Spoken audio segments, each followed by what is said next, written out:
دیکھیں رزق جو ہے یہ دینے والی ذات اللہ کی ہے۔ رزق کے لیے سب سے پہلے اپنی سستی کو اتارا جائے، محنت کی جائے، کسی کام کو پکڑا جائے اور اس میں اپنے آپ کو آگے بڑھایا جائے۔ عام طور پہ یہ ہوتا ہے کہ لوگ ہم سے رابطہ کرتے ہیں کہ جی ہمیں کوئی وظیفہ بتا دیں کہ رزق میں برکت ہو جائے۔ اچھا جب ان سے بات کرتے ہیں کہ کام کیا کرتے ہو؟ کام تو کوئی نہیں کر رہے جی۔ بھئی کیوں نہیں کر رہے؟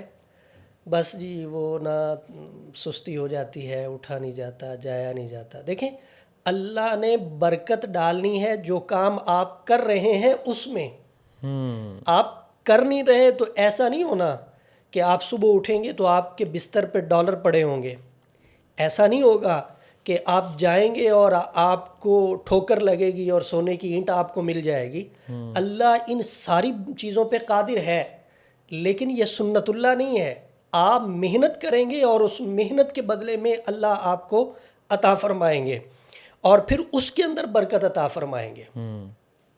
اللہ رب العزت سے جب بھی بندہ مانگے تو اللہ سے برکت مانگے، ساتھ آپ دولت مانگنی چاہیے، ساتھ برکت بھی مانگنی چاہیے۔ اور دولت ہم لوگوں نے یہی سمجھ رکھا ہے کہ روپے پیسے کا نام دولت ہے، نہیں۔ مال کا نام بھی دولت ہے، صحت کا نام بھی دولت ہے، اولاد کا نام بھی دولت ہے، بیوی کا نام بھی دولت ہے، گھر کا نام بھی دولت ہے۔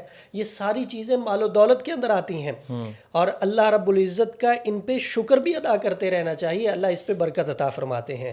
ہاں ایک بندہ ہے، محنت کوشش کر رہا ہے، اسے کام نہیں مل رہا، اس کی جاب نہیں ہو رہی، اس کا کاروبار چل نہیں رہا، وہ اپنی محنت کو جاری رکھتے ہوئے وظیفے کے طور پہ یا غنیو یا مغنیو 1100 مرتبہ پڑھنے کا معمول بنا لے، ڈیلی کا 1100 مرتبہ اس کو یکسوئی کے ساتھ، صبر اور تحمل کے ساتھ، دلی سکون کے ساتھ اللہ کی طرف متوجہ ہو کے بندہ پڑھے۔